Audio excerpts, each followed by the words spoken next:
Puja's food ব্লগসে আজকে আপনাদেরকে পেশোয়ারের খুবই একটি ফেমাস কাবাবের রেসিপি শেয়ার করব। রেসিপিটির নাম হলো চাপলি কাবাব। রেসিপিটি তৈরি করতে কি কি উপকরণ লাগবে একবার চোখ বুলিয়ে নিই। আমি এখানে 250 গ্রামের মতো মাটন কিমা নিয়েছি, আর একটা বড় সাইজের পেঁয়াজ কুচি করে নিয়েছি, কিছুটা ধনেপাতা কুচি নিয়েছি, একটা কাঁচা লঙ্কা কুচি, অল্প আদা কুচি আর একটা টমেটো কুচি, একটা কাঁচা ডিম নিয়েছি আর একটা সেদ্ধ ডিম। আর শুকনো মশলার মধ্যে নিয়েছি গোটা গোলমরিচ, শুকনো লঙ্কা, গোটা ধনে, গোটা জিরে, এলাচ। প্রথমেই আমি এই গোটা মশলাগুলোকে শুকনো খোলায় ভালো করে রোস্ট করে নেব। ভালো একটা স্মেল আসা অবধি এটাকে রোস্ট করব।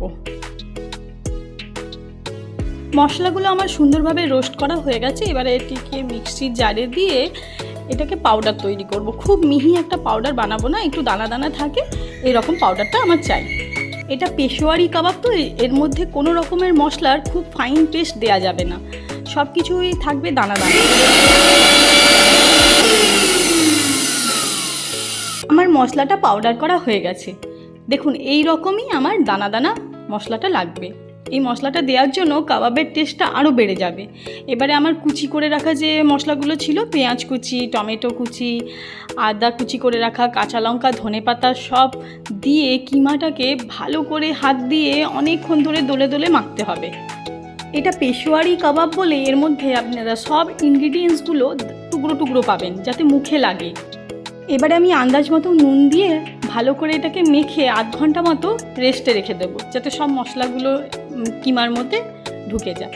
এবারে আমি একটা যে কাঁচা ডিম নিয়েছিলাম ওটাকে ভালো করে ফেটিয়ে নেব, আর আমার সেদ্ধ ডিমটাকে গ্রেটারে ভালো করে গ্রেট করে নেব।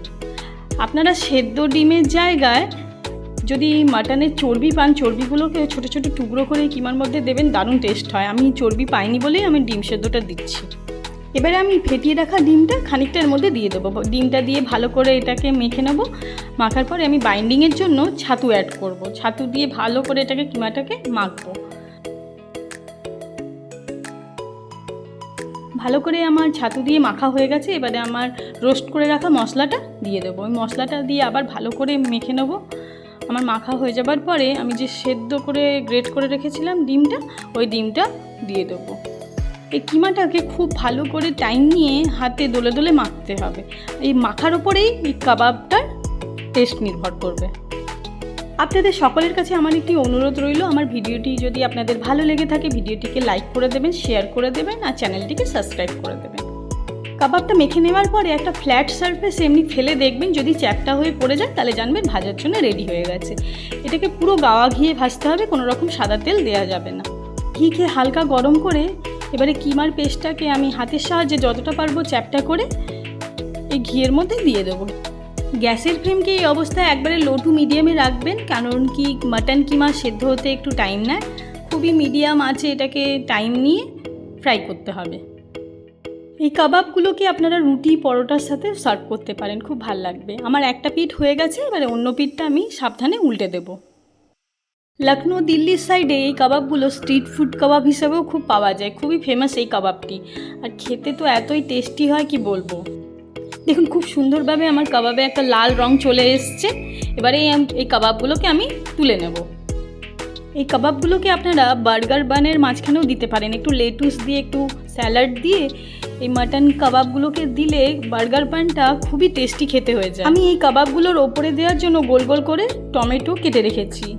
এই কাবাব ভাজার ঘিয়ের মধ্যেই আমি এই গোল গোল করে টমেটো কাটাগুলোকে হালকা করে ভেজে নেব। আর কাঁচা লঙ্কা চিড়ে রেখেছি, এই চেরা কাঁচা লঙ্কাগুলোই এই ঘিয়ে হালকা করে টস করে নেব। এইগুলো কাবাবের ওপরে দিলে কাবাবটা আরও খেতে টেস্টি হয়ে যায়।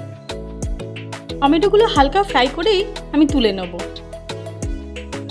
এই কাবাবগুলোকে আমি লাচ্ছা পরোটার সাথে সার্ভ করব, তাই জন্য আগে থেকে আমি ময়দাকে ভালো করে মেখে রেখেছি। এবারে আমি পরোটাকে ভালো করে ভেজে নেব, গাওয়া ঘিতেই ভাজবো আমি। এটা লাচ্ছা পরোটার সাথে খেতে খুবই দারুণ লাগে। লাচ্ছা পরোটাটা আমার রেডি হয়ে গেছে। এবারে আমি সুন্দরভাবে এটাকে প্লেটিং করে নেব। প্রথমেই কাবাবগুলোকে সুন্দর করে সাজিয়ে নিয়ে আমি লাচ্ছা পরোটাকে ছোট ছোট টুকরো করে নিয়েছি, টুকরো করে সাজিয়ে দেব। আর ওপর থেকে কাবাবের ওপরে আমি যে টমেটোগুলোকে হালকা টস করে রেখেছিলাম ওইগুলো দিয়ে দেব। আর কাঁচা লঙ্কা সার্ভ করবো, আর তার সাথে একটু পুদিনার চাটনি আমি সার্ভ করছি। আপনারা বাড়িতে এই কাবাবের রেসিপিটি ট্রাই করে আমাকে কমেন্ট করে জানাবেন। এটি একটি খুবই ভিন্ন স্বাদের অন্য রকমের কাবাব। আপনারা অনেক ধরনেরই কাবাব খেয়ে থাকবেন, কিন্তু এটা কতজন খেয়েছেন আমাকে অতি অবশ্যই জানাবেন।